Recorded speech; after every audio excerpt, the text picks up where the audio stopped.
сонсогч та бүхэндээ орой мэндийг хүргэе. Дэлхийн монголчуудын амжилт радио 88.3-аас 7 өдрийн дагаас баасан гарагийн 20 цагаас хүргэж байгаа. Хоолболтол хов цогоороо тайшаар шоу нэвтрүүлгийн 2025 оны 6 сарын 5-ны пүрэв гарагийн дугаар шууд төрөхөд бэлэн боллоо. Студид хөтлөгч Чанцаа Амийн найруулагчаар ундрахнаар ажиллаж байна. За нэвтрүүлгийн хамтран ажиллагчаар эрүүл амьдралыг амтыг мэдэр Юнамоны сүнхчлийн ундаа мөн өөрийнхөө төлөө өдөрснийг Витагрип хамтран ажиллаж байна. Бэлцэн харааддаг чимэндээ хүргэе. За бүгдэнд нь чимэндээ хүргэе. Манайхан хабацхад бэлэн л үсттэй. Билээ. За өнөөдөр хэний тухай танилцуулах гэж байна гэж. За өнөөдөр чиний хүсэн хүлээс өгнөх танилцуулахаар бэлдсэн буюу Black Eyed Peas хамтлагийн сүүлийн нэг гишүүн үлдсэн байгаа. Рэпер Табок танилцуулна. Тийм арай л нууцлаг харагдаад байдаг шүү дээ. Имиж хамгийн бүгдээрээ тийм л ахaltaа. Гэтэ тэр дундаа л нэг арай илүү нууцлаг юм шиг харагдаад байдаг шүү дээ. Яг үнэ. Тэгээд өнөөдөр мэдчих авцгаая та. Тэгээд ер нь бол Black Eyed Peas хамтлагийн гишүүд нэг тийм хэрэг түүхт ордгоо намжим зөв хүмүүжлэлтэй хүүхдүүд байна. Хүүхдүүд байна гэж. Зөв хүүхдүүд. Танаас ол ах штэ тий. Тийм. 50 зөв хүмүүс жаа. Би юу лээ таны ч. Их чин 49-тэй. Нэг ах юм байлээ. Тийм байна тийм. За тэгвэл миний танилцуулах алдарт нь л орцгоё. За өнөөдөр та бүхэндээ Penthouse гэдэг нэг айхтар драма цацагдсан да тий. Тэр драмын уюунгийн дөрөв бүтээсэн жүжигчин Ким Южины тухай танилцуулахаар бэлдсэн. За тэгээ шууд мэдээлэл рүү орчих. 1981 онд мэндэлсэн өдгөө 44 настай жүжигчин. За эхний мэдээлэл маань төгөлдөр хуурч болох мөрөдөлтэй байсан гинэ. Багийн мөрөдөл нь баг багасаа л хүүхэлтэй шиг хөөрхөн байсан учраас ерөөсөө эргэн тойрныхонд бүх хүмүүс байнга ямар хөөрх юм бэ гэж магтаж одоо тийм орчинд өссөн. Тэгээ багангийн сурагч байхдаа Америк нэгдсэн улс руу гэр бүлэрээ цагаачилжаас учраас англи хэлэндээ бол маш сайн. Тэгээ бага насны мөрөдөл нь төгөлдөр хуурч болох байсан. Гэхдээ ирээдүйд төгөлдөр хуурч болохын тулд тэр төгөлдөр хураагаар байнгын л одоо дасгал сургалт хийх шаардлагатай болсон. Гэвч Америк нэгдсэн улс руу гэр бүлэрээ цагаачилсны дараа санхүүгийн байдал нь жоохон хэцүү болсон гэл. Тэгээд за ер нь төгөлдөр хуурч болох мөрөдөл орхио гэдэг тэр үед байсан юм байна. Тэгээ өхөөрдөм эмэгтэйлэг дүр төрхтэй юм шиг харагддаг боловч бодит амьдрал дээр спортод тун сайн. Спорттой сайн хүмүүс идэв шүү дээ. Спортлог охин байна. Тий, спортлог охин гэсэн үг. Тэгээ алдартан болсныхоо дараа алдартнуудын дунд зохион байгуулагддаг тэмцээнд гар барилдаа нарт тэргүүлж исэн. Тий нэг юм бэртгийнхээ сайтай гэж хэлж болох нь.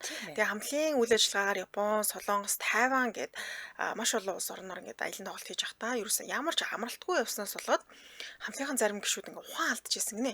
Харин Южины хувьд бол ганцаараа зүгээрсэн гэж байгаа. Тэгэхээр бусад гишүүд бол маш хэцүү байсан. Тэгээд нэгсэндээ одоо бэлтгэл сургалт сайн хийдэг тийм бэртгийнхээ ихтэй арай одоо би эсрэг үзэл сайтай байсан юм болоо. Тийм юм. Тэгтээ спорт хэрэгжүүлдэг хүмүүс тийм болчихдог л даа угаасаа. Магадгүй арай нэг хэсвэр халтуужлалт болчихдог байх тийм. Сайн байдаг. За дараагийн баримт нь урлагийн гараар онцгой 1990 оны сүүлээр Солонгост их алдартай байсан HOT хамтлагийн хамтлаг одоо жүжигчин бүсгүй амьдарч исэн Гуамд очсон юм байна л да. Тэгээд тэр үед нь орчуулагчаар ажиллаж исэн юм байна. Энэ хамтлагийн орчуулагчаар ажиллаад тэгээд яг нь SM Entertainment-ийн Исуман гэдэг төлөөлөгчтэй. Одоо л яг Исуман гэдэг энэ захирал байр суурь бол өгцөн л дөө энэ Entertainment-аач гэсэн үлээлгөө өгцөн. Тэгээд тухайд энэ орчуулагч Южин гэдэг одоо жүжигчин болсон энэ бүсгүйг хараад чамд одоо алдартан болох бодол байна уу? Чи алдартан болохгүй гэж санал тавьсан юм байна. За ингээд жүжигчин бүсгүй ээжтэйгээ хамт ярилцаад Солонгосыг зорж очиод шалралтанд ороод тэнцсэн. Ингээд SM Entertainment-тай аль бие усаар гэрээ байгуулсан байна. За 1997 оны 11 сарын 28-ны өдөр SM Entertainment-ийн анхны охидын хамтлаг гэдэг ACS гэдэг хамтлаг гэдэг шүү дээ. Тэр хамтлагийн гишүүнээр урлагийн гараага аль бие усаар эхлүүлсэн. Тэгээд тухайн үед охидын хамтлагаас илүү хөвгүүдийн хамтлаг илүү алдартай байсан мэлээ. Тэр ихэндээ за охидын хамтлаг гарч ирлээ гэд хүмүүс сонсдог болоо да. Ландаа бүгдээрээ л убаа гэж үлдэж яадаг те. Тэр тоох болоо да гэж бодсон боловч эсрэгээрээ бол маш илүү их тийм юу гэдэг шүтэн бичрэгч одоо фэнүүдтэй бол болж чадсан. Тэгээ Солонгос алдартнуудаас хамгийн анх удаа Майкл Джексонтэй нэг тайзан дээр гарч 2014 онд Billboard-оос гаргасан Солонгосын одоо топ 10 хамтлагийн нэгт бас багтжсэн гинэ. Одоо шилдэг 10 хамтлаг дотор орж ирсэн гэсэн үг. Тэгээ хамтлаг тарсны дараа ганцаарчлсан уран бүтээлээ хийсэн 2 альбом гаргасан юм билээ. Best, Cha-Cha, Windy гэх мэтчлэн дуунууд нь хит болж байсан. Тэгээ 2 соло альбом гаргасныхаа дараа жүжигчний карьераа эхлүүлсэн. Тэгэхээр одоо хамтлагийн дуучин байж байгаа, дараа нь соло артист болоод тэгснээ одоо жүжигчнэр ингээд ажиллаж эхэлсэн гэсэн үг. Тэгээ туслах дүрээс эхлээд бүр ингээд баг-багаар л яг өөрийнхөө чадварыг ингээд баг-багаар дээшлүүлсэн гэсэн үг. Тэгээд гол дүрийг бүтээсэн 3 ч кинонд 30%-аас дээш хувийн рейтингийг үзэлтийг авч исэн. Тэгээ 2023 ерөнхийдөө бол 50%-аас дээш рейтинг авч исэн кинонд ч гэсэндээ дүр бүтээсэн буюу ер нь нэг 50-аас дээш рейтингтэй бүтээл тоглож исэн жүжигчд бас жоохон цөөхөн шүү дээ тий. Тэгэхээр одоо жүжигчний карьер нь ч гэсэндээ маш амжилттай явсан гэсэн үг. Тэгэхээр дуулах, жүжиглэхээс гадна нэвтрүүлэгч, сэтгүүлийн модель, зар сурталчилгааны модель, олон төрлийн нэвтрүүлэгт бас урилгаар зочноор оролцдог, мюзиклд тоглох гэдэг ёстой авиас нь бол ерөөсө дундаршгүй маш олон төрлийн авиастай. За тэгээ гоо сахны салбар ч гэсэн нэр хүндтэй. Тэгээ харж ирсэн бол Монгол ч гэсэндээ яг энэ жүжигчин Южины нөгөө юунууд пострууд аяг байд юм билээ гоо сахны дэлгүүрт ороход. За тэгээ нэмэгдээд номны орчуулагч Аар ч гэсэн ажиллаж исэн түүхтэй байна.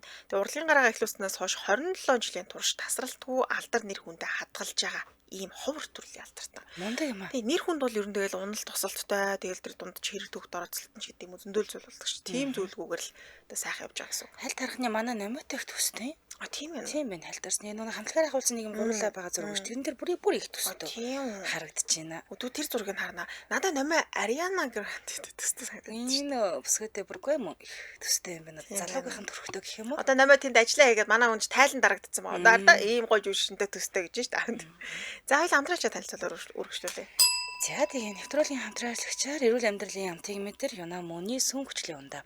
За 2003 оноос хойш Gift компани хэрэгжүүлж байгаа Юна Мөний брэнд нь General Commerce шугамар худалдаанд гарч богино хугацаанд зах зээл дээр тэргүүлсэн брэнд ундаа болж чадсан юм байна. За Мөний зөвхөн сүн хүчлийн бактери бус гинэ эслэгээр баяжуулсан цор ганц бүтээгдэхүүн тэгээд дархлаа дэмжин хоол боловсруулалт эмэгтэйчүүдийн эрүүл мэнд зэрэг олон талын аж тустай өдөр тутмын сүн ундаа юм байна.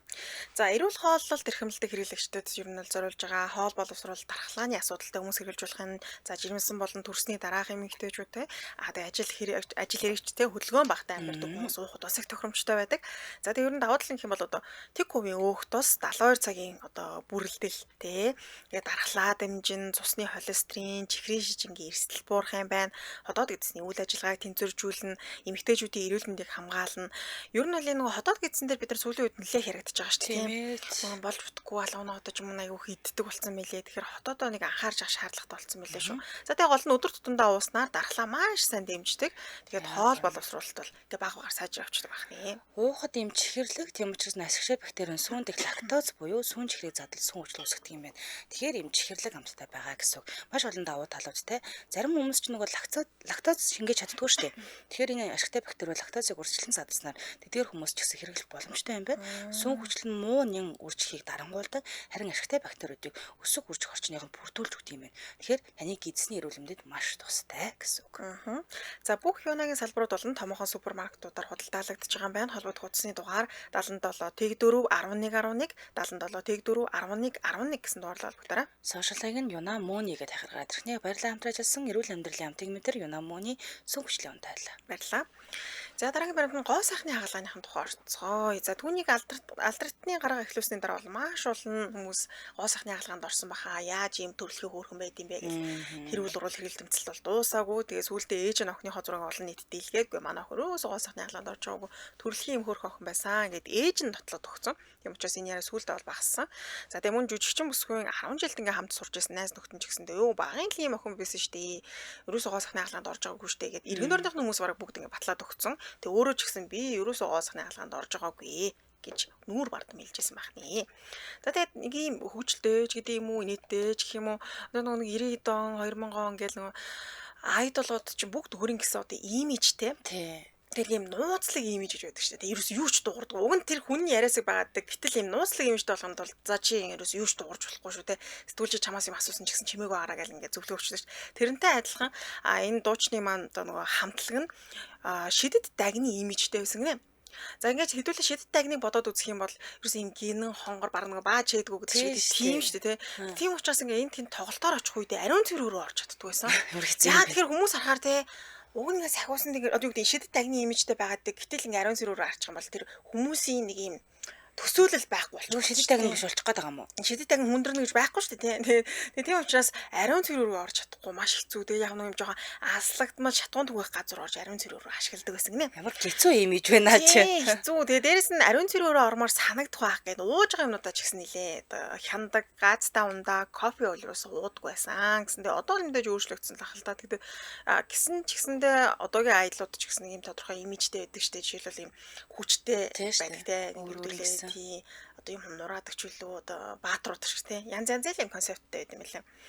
За зар сурталчилгааны хатан хаан гэж хэлэгддэг. Одоогийн байдлаар зар сурталчилгаанд тоглосон ер нь бол нийт нэг 50 гаруй гэрээ хийсэн юм байна. Түүнээс гадна брэндүүдтэй хамтран ажиллах гэрээ хэрнээ 49 гаруй гэрээ байгуулсан. За тэгээд дуушны гараагаа эхлүүлснээс хойш нэг 2 жил л сурталчилгаанд тоглоогүй болоо бусад жилүүд нь бол тасралтгүй сурталчилгаанд тоглож байсан. За тэгээд сүүлд Penthouse драма чи 2020-оос 21 оны хооронд бол жинхэнэ бүүн болсон шүү дээ. Тэрний ачаар маш олон зар сурталчилгааны санал ирээд тэгээд тэр хэмжээгээр ч ихсэн их хэмжээний хөрөнгө мөнгө олсон л гэж яригддаг юм байна. Тийм байна тий.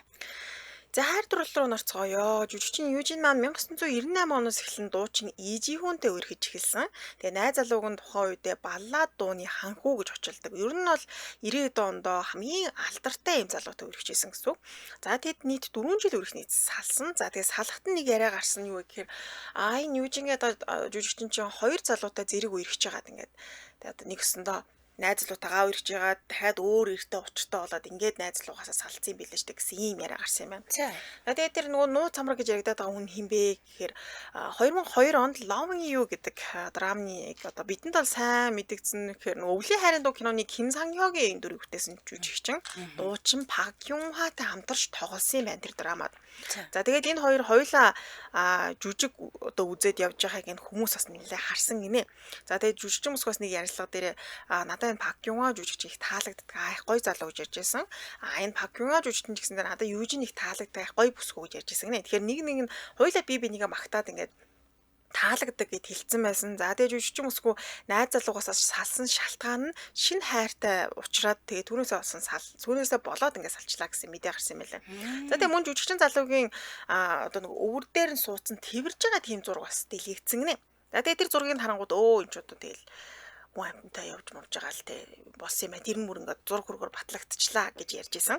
Харин түүний найз залуу би одоо нэг экс найз залуу те салсан найз залуу нь бүр ингээд нүүр бардам найз сүгөө өмөрсөн гинэ. Юу гэж өмөрсөн бэ гэхээр үгүй надтай уулзж байхдаа өөр залуутай уулзсан байх боломжгүй. Яа тэгэхээр тэр үнэхээр тийм хүн биш. Одоо юу гэдэг зан характерч гэдэг юм уу? Тийм хүн өөрөө биш. Маш зөв хүн юм учраас уулзсан тийм бол байгаагүй шүү гэж нүүр бардам хэлжсэн байна.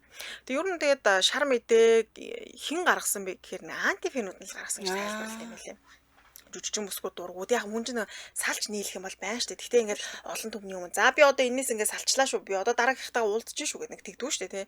Тэгээд яг нөгөө салсныхаа дараа удалгүй л одоо үерхэд эхэлсэн учраас тиймэрхүү яриа гарсан юм шиг байна. Хамт уулзаа гэсэн гэж бодсон юм тийм. За тэгээд жүжигчин бүсгүй маань энэ эхний найзлуугаас салсны дараа Пак Юнга жүжигчинтэй 1 жил үерхэд салсан. Тэгээд энэ Пак Юнга жүжигчин нөгөө амьдралын эдрэг киноны дууг дууссан шүү дээ.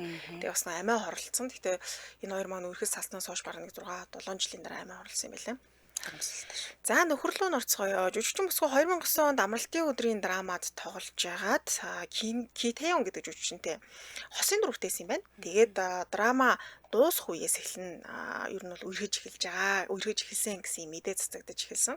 Гэхдээ энэ хоёр ерөөсөө үргэлээ хүлээн зөвшөөрөөгүй дандаа л ингээл яг зүгээр дотн найзууд тэрнээс илүү зүйл бол байхгүй, хайр дурлалын холбоо байхгүй гэж үүсгэсэн.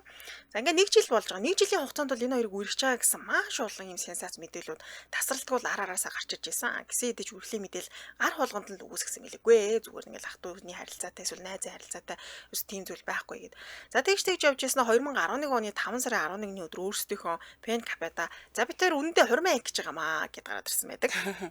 Зарлсан гэсэн. За ингээд 2011 оны 7 сарын 23-ны өдөр аль биесээр хурмаа хийж гэр бүл болсон. За хуримд нь алдарт Big Bang хамтлагийн Тэйан бас ирж дууны мэдчилгээ барьсан байсан. Одоо удахгүй би тэдэс мэдчилгээ дэвшүүлэх гэж байгаа тийм. За тэгээд 2015 оны 4 сарын 2-нд Ким Рохи, 2018 оны 8 сарын 18-нд Ким Рорин гэдэг хоёр охинтой болсон. Тэгээд одоо юу юм бэлээ?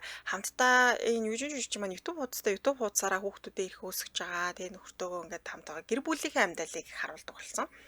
Тэгээд яг дараа сонсохны манай жүжигчин бүсгүй Тухайн үед л юм байна л да. Булчин шүрмэс болсон тийм залууд дуртай гэж ярьж исэн юм байна. За. Тэгсэн хамт нөгөө драмад тоглож байгаа арын ажилчид одоо жүжигчдүүд ингээ арын ажилчдаараа саунд их ордог гэсэн. Тэр тухайн драмад ингээ одоо нөхөртөө хамт тоглож байсан драма гэсэн үг шүү дээ. Тэгээ нэг өдөр яхаа энэ жүжигчин бүсгүй менежер нь, эрэгтэй менежер нь энэ ирээдүйн нөхөр болох энэ жүжигчин залуутай хамт саун орсон юм байна. Тэгээ саун орсон ч үнэхээр гоё бие хаатай залуу байсан гинэ. Тэгээ саунаас гарч ирэнгүүтээ жүжигчин бүсгүүдээр л гүйжж бол ижил хүүе энэ тэё ах ч гэсэн ямар гоё бие хаатай юм бэ гэсэн зурцсан юм шиг өстой гоё болчин ширмэстэй залуу байна гэж хэлсэн. Яг тэгээд одоо нэг одоо гоё бие хаатай байна гэдэг чинь үргэж эхлэх байгаа шүү дээ. Учир зүггүй базаал ямар сайхан бие хаатай бэ гэж хийж ярих нь ч одоо хайшаа. Тэгтээ сонсоход бол өөртөө таатай байсан тухайга нэлээд сүүлд ярьсан байлаа. Тэр хүн тэгээ тааш хэлсэн. Давгүй гэсэн шүү. Давгүй гэсэн шүү. Тэгээ одоо бол тэгээд чөлөөтэй илж таалтай л үү те. За тэгээ эдгээр хоёр ч хүүхдийн эцэг их болсон ч нөхөр нь шүршүүрт ороод гарч ирэх болгонд догдолдог тухайгаас ярьсан байлээ. Нэ одоо ч гэсэн нөхөрний гоё бие хаатай хэвэрэл байгаа. За тэгээ хүүхдүүдэд өсөх арга барилын хувьд жүжигчин бүсгүй нэгэн нэвтрүүлд оролцох үеэрээ хурим хийж хүүхдүүдтэй болохоор одоо Мабори бубуу эцэг хоёр нь хоёулаа зэрэг ажиллаж хүүхдүүдэд ерөөсө ганцаардуулахгүй гэж боддог тухайга ярьж исэн. Тэгээ хоёулаа жүжигчин мэрэгчлээ завгүй ажлын хуваарьтайч нэг нь ажиллах үедээ нөгөөдг нь хүүхдүүдэд харж ингээ ээлжлэх байдлаар өгтөө өсөгдгөө гэсэн байна. За тэгээ нөхөр нь бас нэг хардж исэн удаа байгаа. Тэрний үгээр жүжигчин бүсгүй Penthouse кинонд тоглож байхдаа энэ Омгижун жүжигчтэй хит хитэн удаа үнсэлж байгаа хэсэг тоглосон. За тэгсэн нэг өдөр л нөхөр нь хэлж л дээ. Чи энэ Жудантигийг үнсэж байхдаа өгзөм өгзгийг илсэн юм уу гэж. Гар марч хаагур яваад байгаа гэж үгээд. Гарч удаа байсан. Тэг гайхалт юу яриад байгаа юм би тийгээгүй штэ. За тэг явсан байлаач нуруу мунууд л хөрсөн байлгүй дээ гэж бодсон. Яг тэгээд өөрөө бол бичлэг яг ухрааж үзээгүй юм шиг байна л да. Тэгээ яг харсан чи нэрээ жоохон өгзөг хавцаа бол жоохон доошлуулсан байна. Доошлох нь доошлсон байлээ. Тэгээд нөхөр нь яаж мэдсэн бэ гэхээр мэдээ хүртэл гарсан гинэ. Тэр үедээ. Чи одоо нөгөө тэр үедээ бас айхтар хийсэн. Тэр учраас одоо нөгөө хин чин тэрнийхээ өгзгийг базаад эхэллээ чи тиймэрхүү. Тийм биш. Тийм мэдээнүүд гарсан юм байлээ. Тэгээд өөрөө эхлэхдээ би бол ерөөсөө тэр өгзөм дүрийг би нуруу шүргээл өнгөрсөн гэж би бодож байгаа гэж яриад өндөрсөн бахны. Хартахаар юм байна. Одоо ийм үнсэл мөнсөлтийн хэсгээр бас нөгөө жүжигчд чинь нэг хардах тиймэрхүү асуудал бас гардаг юм л шүү дээ тийм. Тийх баха. Гэтэ яг нөгөө хоёул уран бүтээлч учраас тэр тал дээр бас арай ойлгох нь зүгээр юм уу. Тэгээд нариган болгож л хэлсэн дээ. Айхтар чи яаж түүний өгзгийг бадж чадчихна гэл ууралж бөхөнц юм бол байхгүй л дээ. Тэрнээс биш нэгэн жүжигчин байгаа нэг жүжигчин биш бол ойлгоход бас хэцүү юм даа. Тэгэл хараалт тэр юм. Тэгтээ юу гэж боддог одоо ингэ хөрчин зурагтаар бүсүүд одоо жүжигчин байлаа гэж боддог шүү дээ. Тэгвэл хардахгүй гайгүй. Систем мэдэхгүй байна. Мэдэхгүй байна. Энэ нэг тийм жүжигчин сонирхож үзег болохоор сайн мэдэхгүй байна л да. Тэгээд нэг тайп байдаг шүү дээ. Тэгтээ би хизэж жүжигчин залуу сонирхож байгааг болохоор дэлгэцээр харж яхад нь өөр хүнтэй үзэлж яхад очиад тэг нэг гэсэн юм бол алга. Төсөөлөл алга ерөөсөө. Харин тийм ээ тий. Надад бол бас мэдгүй яг тэгвэл бас жоохон сонир санагдах байна. Эвгүй л байна. Эсвэл дастгийн болов. Гэтэ тэр чинь нэг бүсгүйтэй биш. Кино болгон дээр л өөр бүсгүйтэй үзлээ. Харин тийм шүү дээ. Бас хэцүү шүү дээ тий. Тэгэл одоо ойлгох байх та. Ажил мэргэжил юм чинь. Одоо тэхэл баг. Тэхгүй бол одоо ямар тэр болгонд ноч ширүүлгээд л одоо ямар ч уралгаас карьерийн амьдрал байхгүй шүү дээ. Арчаа ичгүй л үү. Энэ хоёрын бичлүүдийг үзчихээсаа их эвсэг гэр бүл нөхөрний халамжтай нэг монгол хүүхэн орчуулгатаа оруулдаг байсан гэсэн мэн. Харин тийм нөхөрний халамжтай байлээ.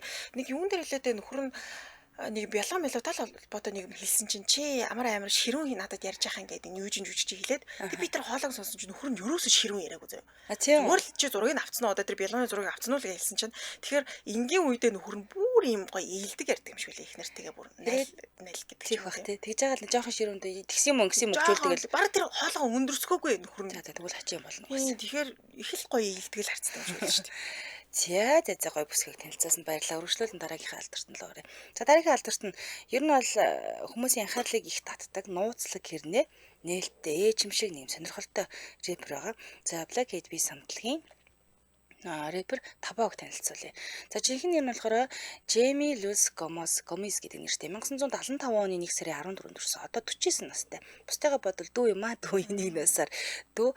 За тэгээ тайзны нэр нь болохоор Табо эсвэл Табо Хаваса гэж нэр дууддаг юм бэл Хаваса гэж нэр. Тайзны нэрээр илүү алдартай гэсэн. Америкийн рэпер, дуучин, дуу зохиогч, жүжигчин, DJ дээрээс нь комик номын зохиолч юм билээ. Тийм Black Eyed Peas хамтлагийн гишүүн гэдгээр алдартай. За Табо гэсэн яг юу гэсэн үг гэсэн чинь дэлхийн нэг дээр Табогийг хориотой зүйл гэж орчуулдаг юм байна. Тэр одоо Табо гэдэг ингээд хориотой витамин гэдэг юм уу, хориотой ямар нэг юм хориотой зан үйл гэдэг ч юм ингэдэг юм байна. Тэгээд өөрийнх нь нэрийг орчуулахаар хориотой рэпер гэж орчуулдаг гинэ. Тодорхой нийгэмд соёлд ярьж болохгүй хийгийг хоригддаг эсвэл нууцлаг гэж үздэг үйлдэл, сэдэв, дадал зуршлыг хилдэг юм байна. За энд нь болохоор одоо нас баралт ярилцаа, бяцсах гэл маш олон сэдвүүд табу гэж орж идэг гинэ. Жишээ нь одоо мусульман шашинд гахаа маах буддийн шашинд болохоор амьтныг алах нь табу гэж л ойлгох юм. Ер нь бол хорио тойл гэсэн утгаараа хэрэгэлдэг гинэ. Зяарт амьдралаас нь дурдвал за Гомес маань Калифорни мужид Лос Анжелес хотод төрсөн. За эцэг их нь хоёулаа болохоор Мексикээс ирсэн юм байлээ. Өөрийнхөө гарал усаг болохоор Мексик болон Апачи гаралтай гэж үндэстэнтэй холбогддог юм байлээ. За эцгийн талаас нь бол уйгуул Америк удам угсаада буюу Апачи буюу Индиан овгийнхан аяжийн талаас болохоор Мексик гаралтай юм байлээ. Тэгээ аав ээж нь бахаас нь л түүний гэр бүлээ хүндлэх, соёлоороо бахархах үзэлтэй хүн болгож ерөнхийдөө өсгсөн. За уйгуул Америк болон Латин гарал угсаанд түүний уран бүтээл, стил, бүжиг, за амьдралын философи дээр нь гүн нөлөө үзүүлсэн буюу стил имиж нь ихээр тасархай юм залуу байгаа. Тэгээ царайны хувирал нүүрний төрх мөрхөн ч гэсэн тийм өрмөцөлтөө нэрээ ингээд яг энэ омгийнхоо тэр хувцс нэр өмсөл ярил энэ шиг харагдах баг тэр чигтээ. Яг өмсчээс үгүйг нь би бас санахгүй байна л та. За тэгээд ахлах сургууль 1993 онд суралцчихсэн. Тэгээд Ричард Гарви дунд сургууль боловсрал эзэмссэн юм байлээ. За хөгжмийн карьер нь яаж эхэлсэн гэсэн чинь Black Eyed Peas хамтлаг 1988 оны 8 дугаар ангийн сурагчид анх үгүйсгэн байгуулж байсан шүү дээ. Лос Анжелес хотод эргэн тойронд нь хамтдаа рэп хийж тоглолт хийж эхэлсэн үеэс эхэлэлтэй. За ингээ хамтлагууд болохоор Easy удирддаг одоо рекордстэй гэрээ байгуулад тэгээд анх бол Easy менежер Jerry Heller-ийн ачуугийн анхаалыг татж чадсан юм байлээ. Ингээд би даасан карьераа ч гэсэн хамтдаа ер нь хамтлагийн бүх гишүүд би даасан карьераа хамтлагт байх хугацаанд хамтдаа базаад хийгээд явждаг гэх юм уу. 2008 оноос шийдэж байгаа. За тэгээд 2008 онд табоо би даасан цомгоо бүтээх шатандаа явж байгаа гэд 2011 онд гэсэн ярилцлагандаа уулна дурдчихсэн. Гэхдээ миний ингээ би таасан цомог жоохон хойшлогдох гээд байна. Яг гарахад бол хугацаа хэрэгтэй гэд хойшлогдсон юм билээ. Ингээ 2014 оны 5 сард болохоор 100 боо нэртэй би таасан анхныхаа синглийг гаргасан. Тэгээд энэс хойш жоохон хэсэг ингээд уран бүтээлээс хөндөрсөн л та. Яагаад гэдгсэн чинь 2016 оны 11-р сард табо төмсгний хорт тавдрын эсрэг амжилттай тэмцсэн тухайгаа олон нийтэд зарласан. Тэгэхээр мань хүн төмсгний хорт тавдарт болсон байсан юм байна. Тэгээд The Fight гэдэг дуу гаргасан. Энэ дуун дээр болохоор таба энэ дуу гаргасандаа би маш их бахархаж байна. Учир нь энэ бол үнэхээр амьд үлдэхийн төлөө одоо гаргасан сүлд дуугаа. Би энэ дуу болон өөрийнхөө түүхийг ашиглан дэлхийн өнцөг булан бартайгаа хүмүүсийг хамгийн сайхан эрүүл амьдрахад нурамшуулж одоо дэмжихийг маш их хүсэж байна гэж хэлжсэн юм билээ. Гэтэл энэ дуугаа нөгөө гаргахаас нь өмнө төмсгний хор тавдартайгаа тэмцээд байгаа гэдгийг нь бол хүн баран мэдээгүй. Ягаад хэрхэнд ч хэлээгүй. Өөрөө дотроо ингээд нуугаад өөрөө л тэмцээл яваад байсан юм билээ л дээ. За ингээд дараад нь болохоор табу болохоор хожим Бенжамин Джейкобов за Скотт Йот нартай хамтран Marvel Comics-ийн цувралын 3 дахь ботыг нь хүчний хүн чаныг бичсэн юм билээ. За тэгээ 2021 онд уугуул Америкийн уугуул Мексик гаралтай учраас хүүхдийн таних байдлын тухай ном гэдэг хүүхдийн ном бичсэн байт юм билээ. Энд нь болохоор уугуул удам угсаатай байх нь давуу тал нь юу юм те өөрийгөө судлах хэрэгтэй, сургах хэрэгтэй. За тэгээд миний хоёр соёлын талаар суралцах урт замыг туусан гэх мэт ч л өөрийнхөө одоо нөгөө хоёр соёлыг хэрхэн хоорондоо холбох талаараа бичсэн байт юм байна. За 2022 оны 2 сар табоо би Ирлаар үхлийн одоо хөршийн хүн алз нэртэй бяцхан цуврал бичнэ гэдгээ зарласан юм байна. Тэгээд энэ дээр нь юу гардаг гэсэн чинь хүн алз Лос Анжелест очоод нэмжтгэрийн баавгатай тулалж байгаа комик ном бичиг гаргасан байт юм байна. Хүн алзуу. Тий хүн алз тулалдахын гинэ. Энэ цуврал нь 2022 оны 10 сард гарсан юм билээ шүү. Тэгээ зурган дээр маш алдартай зурагч хамтар ажилласан байдаг. За хувийн амьдралаас нь дурдвал табо 2008 онд Джейми Дисон гэдэг эмэгтэйтэй гэрэлсэн. Тэгээд эдний өмнө болохоор Beverly Hills тусан юм билээ. Тэгээ хамтлагийн гишүүд бол бүгдээрээ энэ хоримд нь оролцсон. Эхнэрийнх нь хувьд болохоор загварын салбарт амжилттай ажилладаг загвар зохион бүтээгчийн туслах байсан гэдэг мэдээлэлээс өөр юм бол байхгүй. Ерөнхийдөө хувийн амьдрал эхнэрийнхэн талаар бол маш их нуудаг. За нийтдээ 4 хүүхэдтэй. Бусдыгаа бодвол бас гэрэлцэн. Нөгөө хоёр нь бол гэрлээгүй ингээ яваад байгаа шүү дээ. Манай нийт бол 4 хүүхэдтэй. За Жошуа болохоор анхных нь хүү өмнөх харилцаанаас нь төрсөн. Тэг ээжийн талаар мэдээллийн авсан хайсан олдсонгүй. Ямар ч нэг юм анхных нь хүүхд төрүүлснийг бүсгүй бол байгаа. Энэ бүсгүй талаар мэдээлэл өгт байхгүй лээ. Гэтэ одоо өөрөө асар хамгаалах хэрэг авцсан хүүхэд нь бол аав дээр өст юм байлээ. За тэгээд их нэртэйгээ суугаад хосууд бол 3 хүүхэдтэй болсон. За тэдний одоо хүүхдүүдийнх нь 3 хүүхдийн нэр нь хүртэл нууц юм байна. Сүүлд гарсан 3 хүүхдний хинж гэдгийг тэр нь бүр нууцлалтай. Би бас харсан чинь ерөөсө хүнтэй суусан гэсэн мэдээлэл нь ч бас байхгүй л байгаа тийм. Харин гэтэл хоёр дахь хүнтэйгээ за яг нэг хүнтэй суугаад эхлээд нь хүнтэй уулзж чаад хүүхдтэй болцсон. Тэр нь бас байхгүй шахав. Тэгээ араас нь төрсэн 3 хүүхдийн нэр нь чин гэдэг мэдэгдэх байх чинь. Ер нь их нууцлалтай байна. Ер нь бол хүүхдийн хувийн мэдээллийг олон нийтэд ер нь бол дэлгээд байдаггүй маш юм нууц байдалд байлгадаг юм байна. Тэгээ хүүхдүүд нь ч гэсэндээ ер нь бол аюу газтай автагаа төсдөг. Харин тийм байна тийм. Уул энэ даанархоо царайтай өнөр өтгөн гэр бүлтэйгээ. За бус гişүүдээ бол юм өнөр өтгөө. За урд нь бол мансууруулах бодис хэрэгжилжсэн гэдгээр сануудаггүй. Нэг хит хамааралтай байсан. Тэгээд нөгөө нэг гэр бүлийн амьдрал зохиохоос өмнө хаал үдшилэг болж тэнд л мань нөхөр явж идэг байсан. Тийм өстой. Задгаа авдаг байсан байгаа байхгүй. За энд нэг үдшилэг болж тийм home party болж энд нэг хамтлагийн тэрэнд бол ёстой бүр алгасахгүй оролцдог байсан гэсэн. Жинхэнэ ирч хүчтэй хүн байсан. Ёстой ирч хүчтэй буюу ёстой үдшилгийг хашраадаг хүн байсан гэж байгаа. Тэгээд тэндээ очихоор юу хэрэглэхийн хар тамхи хэрэглэн арх уун тийм байсан. Харин ингээд дуртай маш дуртайсэн гэж аахгүй. Гэр бүлтэй болсноороо амьдралынхаа хэм маягийг бүр эрс өөрчилсөн байдаг. Тэгээ эрүүл мэндэд анхаардаг болж гисэн. Хүүхдүүдийнхээ сайн үлгэр дуурайлал болохыг хичээдэг буюу одоо бол хар тамхи тэр мансууруулах бодис дээрээс нь арх алкогольны төрлөөс бол үнэхээр хол юм бэлээ. За хувийн сонирхлын яд гэсэн чинь уугуул Америк өв соёл буюу индианчуудын өв соёл эрхийн тухай олон төсөлд бол оролцоод одоо ингэ явуулт юм билээ. За дээрээс нь юу ингэсэн өөрөө хорт хавдрыг амжилттай даван тулаа гараад ирсэн юм тийм ээ. Хавдрын эсрэг тэмцдэг хүүхдийн боловсрол дэмжих хүмүүлгийн ажлуудад маш идэвхтэй оролцсон юм байна. Хипхоп, комик, ном, бүжиг, тулааны спорт зэрэг салбаруудад сонирхолтой буюу өөрөө бас тулааны спортоор хичээлдэг юм билээ. Тэгэхээр одоо юу гэдэг чинь маш юм кул залуу юм билээ. За хамтран ажиллаж танилцуулаад өршлөлөө. Өөрийнхөө төлөө өдөртнийг Витагрип. За байгалийн чадсарган жимсний зөөлийг дагуулсан 1000 мг витамин С агуулсан ханы томны үед хэрэглэх хамгийн аюулгүй байгалийн амьд юм Витагрип багмаа. За витамин С өрөвслийг бууруулж нөхөн түлжилтийг дэмжих, дархлаа дэмжих үйлдэлүүдийг үзүүлдэг учраас эмч болгон витамин С-г ханаад томны үед хэрэглэрээ гэдэг юм билээ. Тэгээ витамин С эмчилгээний тунгаар хэрэглэхэд хоногийн дээд тум нь 2000 мг байдаг. За мөн витамин С арсны коллаген, нийлэгжилтэнд оролцохоос гадна жингээ асж байгаа хүн хэрэглэхэд жингээ илүү хурдан хугацаанд хаях боломжийг нэмэгдүүлдэг байна. Тэгээ өөхийг шатаахад оролцдог карнитины нийлэгжилтэнд витамин С оролцдог юм билээ шүү. Нөгөө витамин С-ийн дутагдaltaй хүн чинь өөрөө турахад маш хүндрэлтэй байт юм байна. Турахгүй нөгөө юу ч хэрэглэсэн турахгүй байгаа гэвэл та витамин С-ийн дутагдaltaй байж магадгүй л гэсэн. Тэгэхээр витамин С 1000 мг цэцэргэн жимсний найдлага та Витагрипийг бас нэг уугаад үзэр. Өөрийнхөө төлөө өдөрт нэгийг л гэсэн. Би яг нөгөө ханаа төрсэн зоогаад байгаа. Энэс өдөр нэгийг бас уугаалаа л да. Дотроос анистай байдаг. Анис жимсний нэртээр үед монголчууд ханаа томонд хэрэгжилж ирсэн байгаа. Анис жимс ба витамин С ханаа томны хамгийн шилдэг хослол бас өгдөг юм байна. За одоо бид нар чинь агаарын бохирдлоос салж идэл нөгөө хөрсний бохирдол гэдэг юмтайгаа тулчлаа тий. Тэгэхээр витамин С нь хорт нэгдэл цацраг туянаас хүний бие ECD-г хамгаалах нөлөөлөл үзүүлдэг. За хавдраас урьдчилан сэргийлэх бас нөлөөтэй юм байна. Хаан жимс гэж яригддаг юм ээ. Цэцэрхэн бол өөрөө. Яг гэртээ аваа тавьчихад их тохиромжтой. Тийм гэр бүлийн нөгөө юм савтаа нь аваад эсвэл хүндээс айлт нэг орохдоо бид нар ингээл юм одоо талах суу барайл ордог шүү дээ. Тэгтээ ч гэсэндээ эрүүл мэндэд хэрэгтэй юм чинь ингээд аваад ороод ширээн дээрээ тавьчихад бид одоо жишээлбэл манайх бол ингээд ширээн дээрээ яг өвлийн цаг тавиал дуучдаг. Одоо 100 ч гэсэндээ бас ханаад аюух шүү дээ. Одоо ингээд салахгүй бүр өнөөдрөөс архаа ороод би бүр тарианд орсон юм байна. Ян зүрээр үзлээ.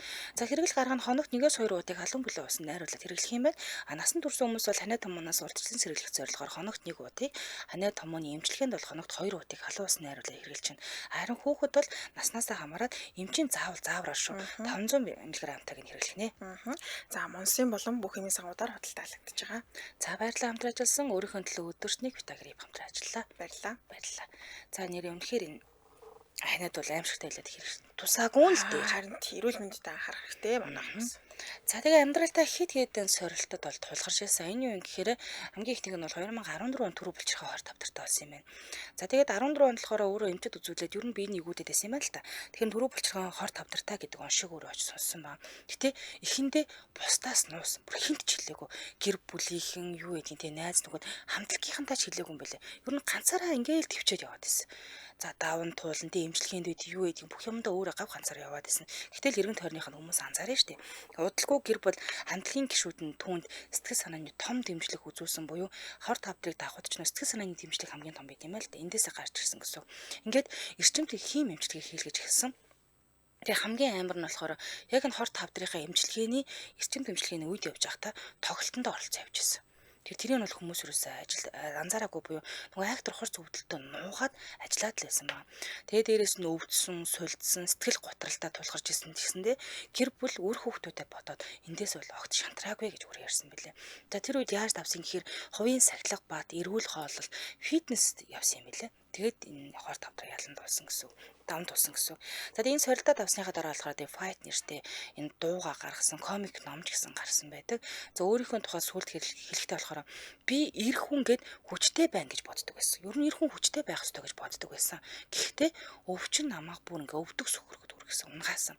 Харин би дахиад босож чадсан. Одоо би амьд гэдэгтээ талархдаг гэж хэлсэн байлээ. Одоо бол хор тавдрын эсрэг үйл ажиллагаанд элж төлөөлөгч нь болсон урам өгч хүн болж ажилтдаг юм билээ. За хууль эрх зүйн асуудалтай холбоотой асуудалт ямар байсан гэхээр согтуугаар машин барьсан эрэгт 2007 онд оролцолтож ирсэн юм байна. 2007 оны 3 сард болохоор тапо Калифорни мужид болохоор зам тээврийн осол гаргасныхаа дараа баривчлагдсан. Тэгээ ослын дараа түүний машинаас согтууруулах хундаа болон хар тамхи олдсон байдаг. Тэгээ цагдаа нар түүнийг болохоор согтуугаар машин жолоодсон, мөн хар тамхи хадгалсан гэсэн зүйлээр яалт болгосон байт юм билээ. Тэгээ тапоч гэсэн юу тухай үед шууд бурууга хүлээгээд хуулийн дагуу торхол төлөөд нөхөн сэргийн хөтөлбөрт хамрагдсан. Эннээс хойш ямар ч хуулийн асуудалд орооцолтойгүй. Ер нь бол өөрийгөө нууц засаад ингээ авцсан гэсэн. Тэгэд энэ явдлыг болохоор миний амьдралын хамгийн том сургамж болсон гэж өөрөө ярьдаг юм билээ. Тэгээ нөө гэр бүлтэй ч болсон хүүхдүүдтэй зөв үлгэр дуурайл болохыг л хичээж эхэлсэн гэхүү. Одоо юу гэх юм манай аав тэгжсэн юм бэлээ, ингэжсэн юм бэлээ гэдгийг сонсохгүйгээр хэцүү хүн байсан гэдгийг л сонсвол зүгээр юм болоо гэж ярьд юм байна. Тэгээд тэрнээс хойш архинаас бүр мөссөн гарсан байдаг. Сүүлдийн хэлэхдээ болохоор би яг амьдралынхаа тэр үеийг эргээд ингээ бодохоор маш ичмээр юм уу байдаг. Гэхдээ би өөрийгөө засаж чадсан та их баяртай байдгаа гэж хэлсэн байлээ. Тэгэхээр одоо зөв амьдралын хэмнэлээр явж байгаа л юм залуу байгаа. За дараагийнхын сонирхолтой баримтуудаас дурдвал за Black Eyed Peas хамтлаг санаандгүй байдлаар нэгдсэн. Яг орё гэж ороогүй юм блэ.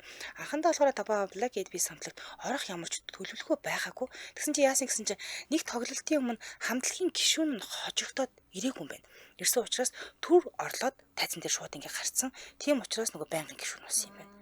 Тэрнээс бол өмнө нь өөр гишүүн байсан гэсэн үг. Оо тэгээ тэр нь одоо тэг хусагдсан. Тэр нь хусагдаад табу байнгын гишүүнээр орцсон гэсэн үг байхгүй. Оо за тэг хүмүүс илүү гоё хүлээж авсан. Тийм илүү ингээд бүр хамтлагтайгаа уус нэгдсэн ч хүмүүс сонирхолтой л байж л дээ. Тэгээ нөгөө хамтлаг угаасаа тухайн үедээ нөгөө дөнгөж шинээр гарч ирсэн учраас хинэн байгаад хинэн байхгүй олонд хүрээгүйсэн учраас нэг анзаараагүй юм шиг байна. Гэтэл мань хүн зүгээр л нэг хүү орж гараад тэр жигтэй хамтлагийн гишүүнээр нь үлдсэн гэсэн. Бас лаазтай юм тий. Тэгэхгүй аригүй шиг байгаа зү. Аригүй манай тэгэж ажилд орсон шүү дээ. Зүгээр ингээд ажлын ярилцлаганд орох гэж ирээд өглөө суужсэн чи хөтлөгч нь ирээ. Тэгээд нэр ахыг оруулсан тий. Тийм шүү дээ. Тэгээд хөтлөгчөөр үзсэн. Бага гинт өглөө аригүй ах суужсэн шүү тий. Тийм шүү дээ. Зүгээр өглөө ирсэн сууж исэн. Тэгсэн чи хамтран хөтлөгч нь цэгийн хамтлаг хөтлөгч нь ирээгүй шууд оруулаад тэгэд манай байнгын хөтлөгчөөр орсон шүү дээ. Гэдэг шиг яг л ийм юм болсон байгаа байхгүй. Цаг үргэлжлүүлэн дараагийнханд дурд тий. Жүжигчний авьяастай. Ер нь бол багаасаа дуучин биш жүжигчин болохыг мөрөөддөг байсан гэж хэлж болно. Тэгээд ер нь олон кинонд дандаа эсрэг талын дүрийг бүтээсэн байт юм байна. Бид нар анзаараагүй гэж магадгүй дандаа юм эсрэг талын дүр. Өөрөө тийм өвөрмөж төрхтэй залуу л да. Дандаа эсрэг дүр бүтээдэг гинэ. За комик номын зохиолч гэдгээр нь бас хүмүүс нэг тийм сайн мэддэггүй юм байна. За уул Америк уламжлалаа бахархдаг тэрүүгээр бол өвсөн гэдгээр байнга юм. Одоо хүнд хилдэг гэх юм уу та. За Липан Апачи үндэстэй гэж үздэг. Энэ тухайга дуунуудаа дамжуулж дуулдаг, үгээ оруулдаг, олон нийтийн өмнө хэлдэг, соёлын эргэтгэж байдлыг дэмждэг идэвхтэй юм байлээ.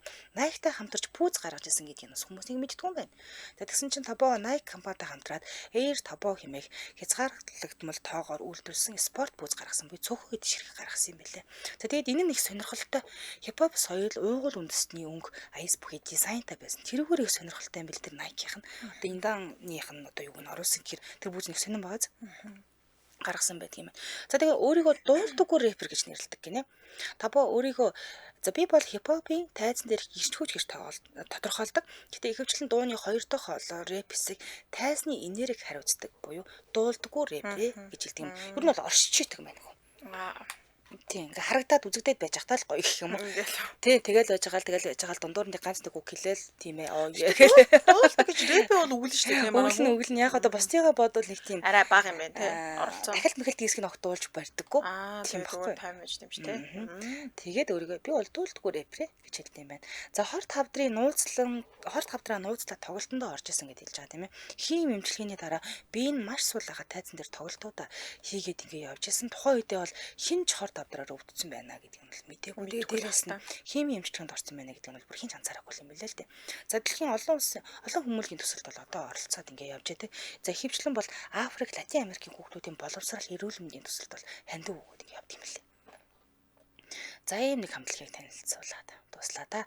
Ер нь бол өөрөө өөрснийхөө уугуул соёлоор бахархдаг, өөрснийхөө улсад бол маш их хяндаг тусламжийг үзүүлдэг мундаг залуучууд лээ. Би тэгтээ хамгийн дараах нь болов гэж бодсон чинь манай хүн нөгөө хоёр гоод бол бүр шуугуул Хамгийн хөдөлгөөнтэй гууд байгаа бол тий хамгийн хөдөлгөөнтэй юм биш тий. Бас нэг согтуу мосуугаар машин зэрэг барьчихсан Тий. Тэгээ бас нөгөө яхан мэдээллийг нь хараад нөгөө ихнэр мэгтэр тий үр хүүхдүүд ихнэр байхгүй болохоор бас ганц би юм болов гэж бодсон чинь бас өнөрөтгөн гэр бүлтэй юм байна. Кваз. Тэгээд энэ зургнууд нь үнэхээр зөв маас тий. Тэгээд янда хонгийнхаа нөгөө нэг юм өсгөл зүйлтийг бас их хэрэгэлдэг гэх юм уу? Өдөр тутамдаа оруулж ингэж өмсдөг. Энэ бас их гой санагцсан. Харин тийм байна тий. Гайхуулдаг юм билээ те. Өв соёлоо авч явж байгаа гэсэн үг. За баярлалаа түргэн нэвтрүүлгийн өндөрлөлийн студид төгөлөг шанцаа амын хариулагчаар өндрөх нар ажиллалаа. Нэвтрүүлгийн хамтран ажиллагчаар эрүүл амьдралын амтын метр Юнамуны сүм хүчлийн ундаа мөн өөрийнхөө төлөө өдөрт нэгийг витагрип байла. Үргэлжлүүлэн амар цаг нэвтрүүлгийн улаан сонсороо түр баяртай. Баярлалаа. Баярлалаа.